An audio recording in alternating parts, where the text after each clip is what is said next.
Hello friends, मैं हूं Pankaj Panjwani and आज मैं आपको बताने वाला हूं ब्लिंकिंग टेक्स्ट इन पाइथन। कैसे हम पाइथन में किसी टेक्स्ट को कंसोल पे ब्लिंक कर सकते हैं। ठीक है, तो आज हम देखेंगे ब्लिंकिंग टेक्स्ट इन पाइथन।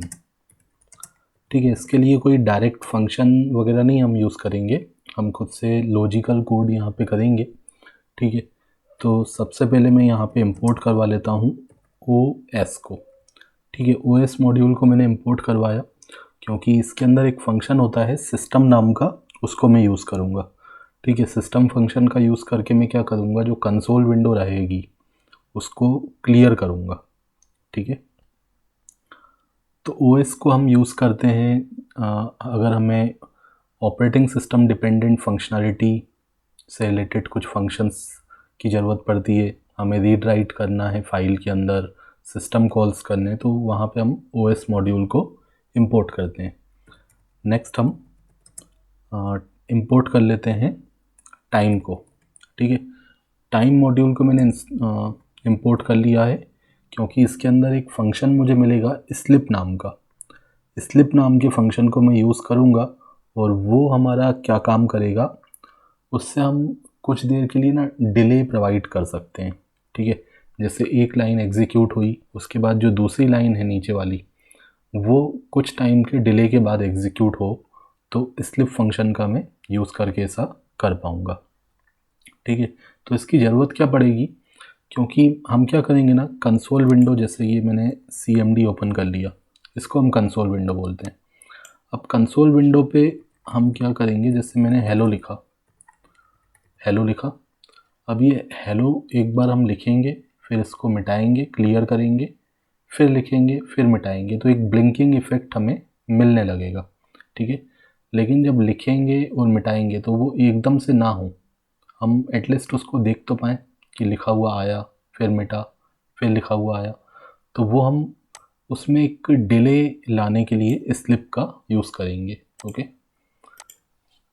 तो स्लिप फंक्शन हमें मिलेगा टाइम के अंदर, एंड OS के अंदर हमें मिलेगा सिस्टम फंक्शन। ओके, तो चलिए सबसे पहले हम खुद का एक फंक्शन बना लेते हैं, नाम में इसका दे देता हूँ क्लियर। ठीक है, तो एक हमारा क्लियर नाम का फंक्शन रहेगा जिसका काम रहेगा कंसोल विंडो को क्लियर करना।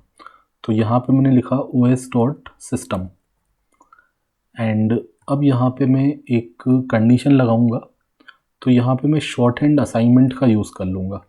मैंने लिखा CLS if os.name। ठीक है, अब हमें क्या करना है, कंसोल विंडो को क्लियर करना है। अब कंसोल विंडो को क्लियर करने के लिए हमें चेक करना पड़ेगा कि हम कौन से ऑपरेटिंग सिस्टम पे इस प्रोग्राम को रन कर रहे हैं, क्योंकि अगर हम इसको विंडोज़ में रन कर रहे हैं तो देखो, अगर विंडोज़ में मैं इसको कंसोल विंडो पे कुछ कुछ में लिखते जाता हूँ, अब मुझे इसको क्लियर करना है तो मैं कैसे कर पाऊँगा, उसके लिए मैं लिखूँगा CLS से ये हमारी कंसोल विंडो क्लियर हो गई, जो भी हमने लिखा था सब क्लियर हो गया। तो अगर आप विंडोज़ पे इस प्रोग्राम को रन करोगे तो मुझे CLS का यूज़ करना है। अदरवाइज़ अगर विंडोज़ के अलावा होगा, सपोज़ मैकिन्टोश होगा, ठीक है, मैक ऑपरेटिंग सिस्टम अगर आप यूज़ कर रहे हो या लिनक्स का यूज़ कर रहे हो, तो वहाँ पे हमें क्लियर का यूज़ करना पड़ता है, CLS की जगह क्लियर लिखना पड़ता है। ठीक है, तो यहाँ पे इसीलिए मैंने एक इफ़ एल्स की कंडीशन लगा दी है, शॉर्ट हैंड इफ़ एल्स का यूज़ कर लिया है, एंड यहाँ पे मैं लिख देता हूँ एल्स के अंदर क्लियर। ठीक है, तो यहाँ मैं आपको बता देता हूँ, यहाँ मैंने क्या किया, इफ़ के थ्रू चेक किया, अगर हमारा जो ऑपरेटिंग सिस्टम है वो विंडोज़ ऑपरेटिंग सिस्टम है, तो ये NT का मतलब पता है क्या है, ये होता है विंडोज़ के लिए। NT मतलब न्यू टेक्नोलॉजी, तो जो भी विंडोज़ के न्यू वर्जन है ना, XP के बाद वाले, ठीक है, उन सब के लिए यहाँ पे NT का यूज़ किया जाता है। तो ये हमने चेक कर लिया, अगर विंडोज़ के लिए काम हो रहा है, विंडोज़ ऑपरेटिंग सिस्टम है, तो CLS के थ्रू आप क्लियर कर दो, अदरवाइज़ क्लियर कमांड का यूज़ करके कंसोल विंडो को क्लियर कर दो। ओके, तो ये तो हो गया क्लियर करने की बात। ओके, अब बात आती है हमें ब्लिंक वाला टेक्स्ट को ब्लिंक करने के लिए एक फंक्शन बनाना है। तो मैंने इसका नाम दे दिया ब्लिंक अंडरस्कोर टेक्स्ट। ठीक है, इसकी बॉडी बना ली। अब इसके अंदर ना मैं एक लूप यूज़ कर लूँगा। ठीक है, एंड इसमें मैं कुछ पैरामीटर भी पास कर लूँगा। कुछ पैरामीटर इसके अंदर हम यूज़ कर लेते हैं, जैसे टेक्स्ट यूज़ कर लेते हैं। टेक्स्ट क्या रहेगा, मतलब कौन से टेक्स्ट को हमें ब्लिंक करवाना है। ठीक है, जैसे मैंने हेलो लिखा, हेलो को ब्लिंक करवाना है।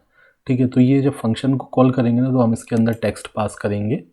एंड उसके बाद मैंने यहाँ पे इंटरवल बता दिया।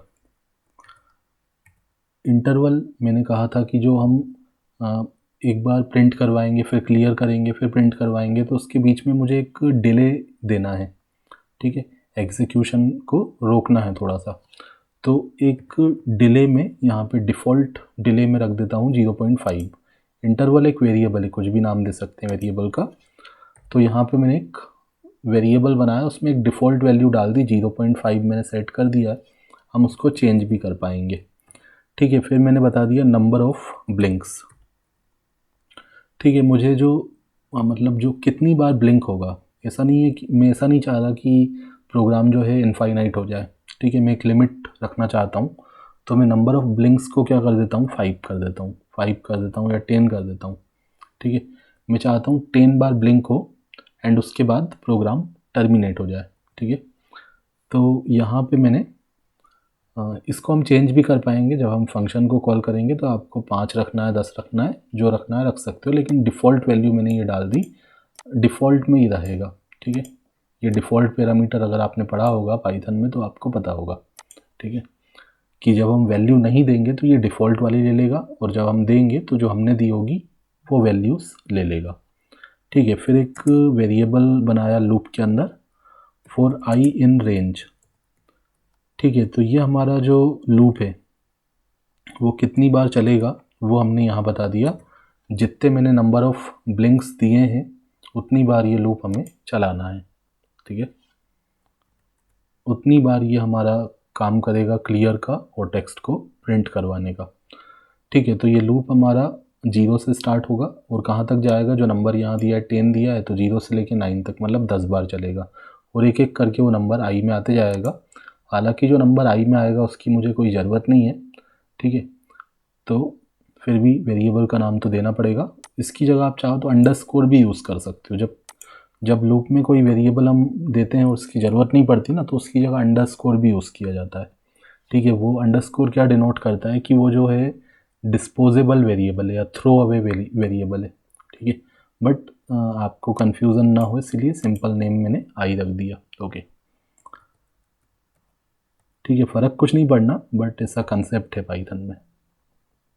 ओके, तो यहाँ पे मैंने क्लियर को कॉल कर दिया। जैसे ही पहली बार लूप चलेगा, जितनी बार भी चलेगा, सपोज़ पहली बार चला तो ये क्या करेगा, पहले तो स्क्रीन को क्लियर कर देगा, कंसोल विंडो को क्लियर हो गया। उसके बाद तो हम चाहते हैं कि यार प्रिंट हो जाए। अब प्रिंट हो जाए, क्या प्रिंट हो जाए, जो टेक्स्ट यहाँ पे हमने पास किया होगा।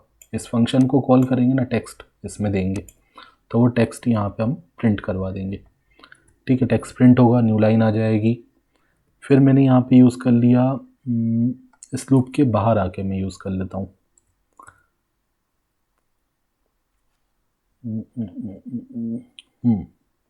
ठीक है, क्लियर किया, प्रिंट किया, एंड अगेन मैं क्या करता हूँ यहाँ पे, अब मैं यहाँ पे टाइम डॉट स्लिप का यूज़ कर लूँगा। इस फंक्शन लूप के बाहर आके करूँगा टाइम डॉट स्लिप।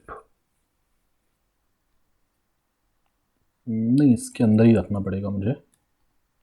ओके, मैंने यहाँ पे रखा टाइम डॉट स्लिप, एंड इसके अंदर मैंने पास कर दिया। ठीक है, तो मैंने यहाँ पे एक स्लिप नाम के फंक्शन को कॉल कर दिया है, प्रीडिफाइंड फंक्शन है, एंड यहाँ पे मैंने लिखा इंटरवल। ठीक है, जो इंटरवल मैंने ऊपर दिया था 0.5। ठीक है, तो क्या होगा, क्लियर हुआ, उसके बाद प्रिंट, क्लियर इसीलिए पहले कर दिया ना कि कुछ अगर लिखा हो तो क्लियर कर दो, फिर प्रिंट करवा दो, फिर ये काम तो फटाफट हो जाएंगे दोनों। उसके बाद यहाँ पे मैंने एक इंटरवल दे दिया कि भाई 0.5 मिली सेकेंड के लिए आप रुक जाओ। ठीक है, तो टाइम डॉट स्लिप इंटरवल, इससे क्या होगा, थोड़ा सा रुकेगा, फिर उसके बाद हमें क्लियर करना है। ठीक है, प्रिंट किया, थोड़ा सा रोका, फिर क्लियर कर दिया। क्लियर जब भी लिखूंगा ना तो ये फंक्शन चलेगा, ऊपर वाला फंक्शन चलेगा, तो वो ऑपरेटिंग सिस्टम चेक करके उसके अकॉर्डिंग CLS या क्लियर स्क्रीन, क्लियर कमांड चला के क्लियर कर देगा। ओके, अगेन फिर यही हमने किया, इसको कॉपी किया,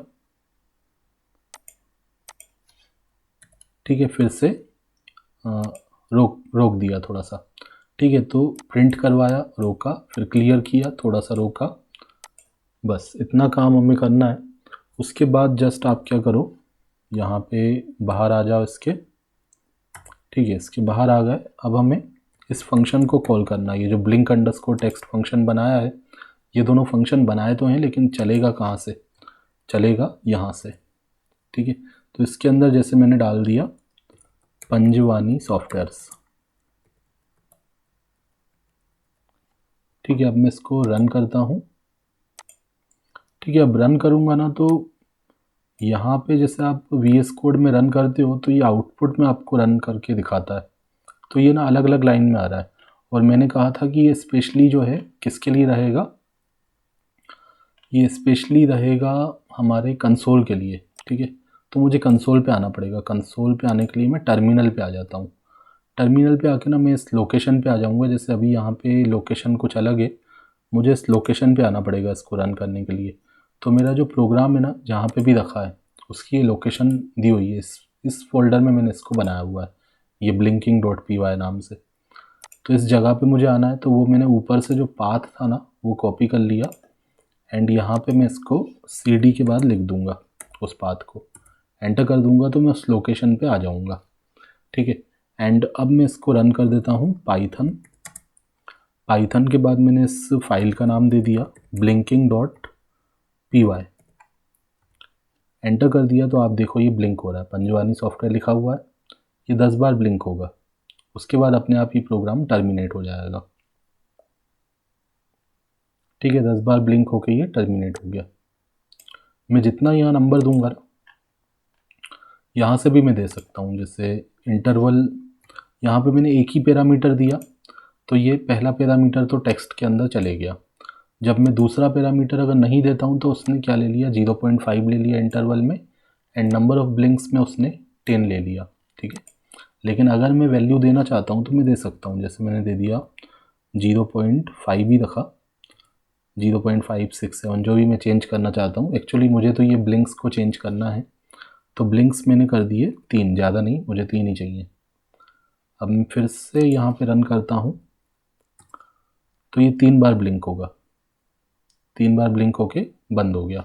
ठीक है, आपको अगर डिस्प्ले नहीं हो रहा ना तो मैं इसको CMD पे आपको चला के दिखा देता हूँ। CMD ओपन कर लिया। यहाँ पे मैंने लिखा पाइथन